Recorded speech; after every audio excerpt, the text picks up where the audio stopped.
Semillas de liturgia, abusos litúrgicos, 2 álbumes de Semillas para la Vida sobre temas litúrgicos, 35 audios diferentes, 4 horas de duración, prácticamente un curso de liturgia impartido por tu servidor Mauricio Pérez. Descárgalo en nuestro sitio www.semillasparalavida.org. Medita, aprende, apasionate por nuestra fe.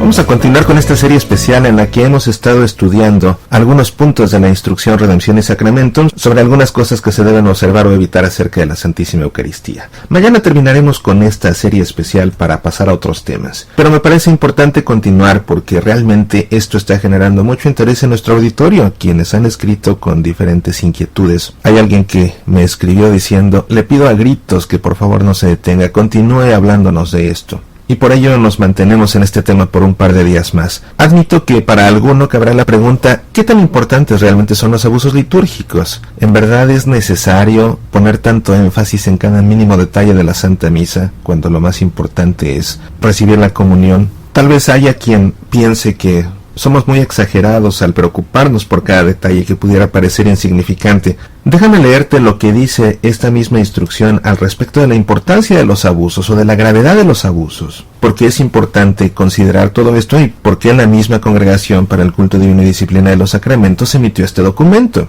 El número 169 dice así: cuando se comete un abuso en la celebración de la Sagrada Liturgia, verdaderamente se realiza una falsificación de la liturgia católica.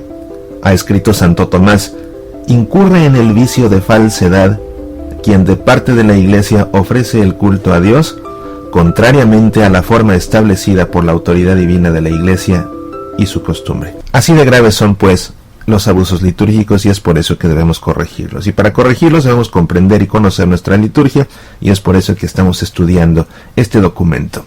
En la emisión anterior te comentaba que uno de los abusos que se cometen al respecto de los ministros extraordinarios de la Sagrada Comunión es el exagerado número de personas que sirven como ministros extraordinarios en muchos lugares. He visto cómo se lanzan convocatorias para que todo el que desee se apunte, y la justificación detrás de esto es promover una participación más activa del pueblo, que la gente participe de manera activa en la Santa Misa sin comprender lo que significa participar activamente, simplemente con estar poniendo atención, escuchar las palabras, repetir el salmo, entonar los cantos, decir las oraciones, ponernos de pie, ponernos de rodillas, recibir la Eucaristía. De todas estas maneras estar participando activamente. No se trata de tener un rol protagónico en el altar, y esto es lo que no le ha quedado claro a muchas personas.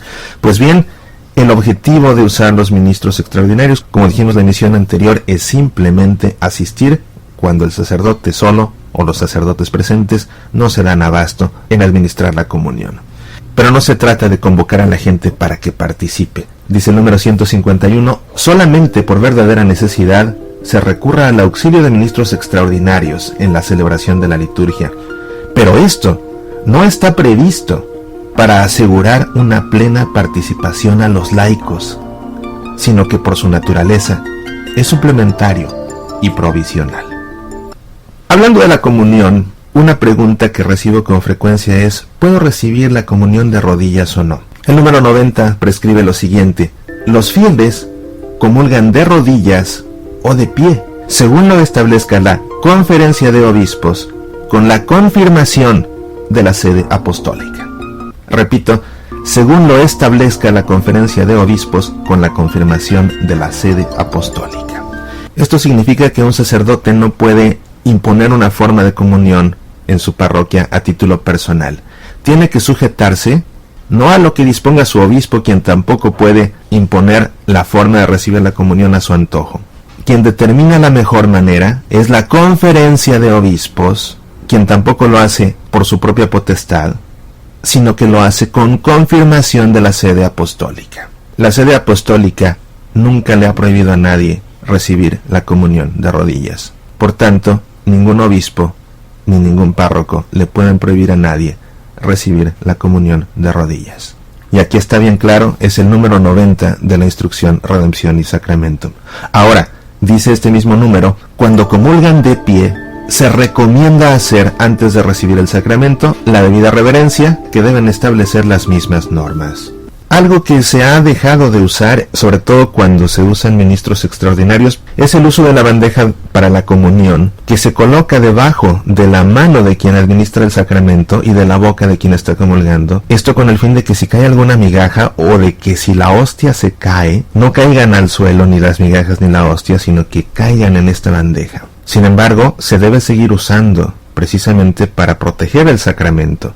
Dice el 93, la bandeja para la comunión de los fieles se debe mantener para evitar el peligro de que caiga la hostia sagrada o algún fragmento. ¿Qué hay de la comunión bajo las dos especies? Donde está permitido que se administre la comunión, también bajo la forma del vino consagrado, ¿se debe administrar siempre o no? Algo que siempre me preocupa de una manera muy fuerte es que muchas ocasiones que me siento hasta atrás de la iglesia, sobre todo antes cuando mis hijos eran muy pequeños, era yo el último o el penúltimo en recibir la comunión, y te aseguro que el 99% de las veces, al beber yo la preciosa sangre de Cristo, la cantidad que quedaba sin consumir en el cáliz era grandísima, como para que yo solo terminara de consumirlo, o como para que el ministro que sostenía el cáliz terminara de consumirlo. Y si esto lo multiplicas por 2 o por 4 cálices, ¿cuánta cantidad de la sangre de Cristo se queda sin consumir? Y entonces, ¿qué hacen con ella? No la pueden tirar al suelo, tampoco la pueden consumir, porque es mucha. Entonces, ¿qué hacen? No se puede guardar, y terminan licuándola para que al haber un exceso de agua deje de tener las propiedades del vino y deje entonces de ser la sangre de Cristo. Pero no está destinada la sangre de Cristo a licuarse, sino a consumirse. Esto es algo muy grave y se debe tener en cuenta. Si el sacerdote no tiene el tino de consagrar la cantidad de vino suficiente y se da cuenta que sistemáticamente sobra esta preciosa sangre de Cristo, debe abstenerse. Dice el número 102, no se administra la comunión con el cáliz a los fieles laicos, donde sea tan grande el número de los que van a comulgar que resulte difícil calcular la cantidad de vino para la Eucaristía y existe el peligro de que sobre demasiada cantidad de sangre de Cristo que deba asumirse al final de la celebración. En cuanto a la comunión por intinción, es decir, cuando se remoja la hostia en la preciosa sangre de Cristo, ¿esto lo puede hacer el laico o no? Y la respuesta es contundente, no. Dice el 104, no se permita al comulgante mojar por sí mismo la hostia en el cáliz, ni recibir en la mano la hostia mojada. Al respecto de los vasos sagrados, pueden ser de cristal o no. He visto muchos cálices de cristal. Dice el 117, los vasos sagrados que están destinados a recibir el cuerpo y la sangre del Señor se deben fabricar estrictamente conforme a las normas de la tradición y de los libros litúrgicos. Por lo tanto, se reprueba cualquier uso por el que son utilizados para la celebración de la misa vasos comunes o de escaso valor en lo que se refiere a la calidad, o carentes de todo valor artístico, o simples cestos u otros vasos de cristal, arcilla, creta y otros materiales que se rompen fácilmente. Esto vale también de los metales y otros materiales que se corrompen fácilmente. Pensemos en el cobre. No se puede hacer un cáliz de cobre porque este se oxida fácilmente.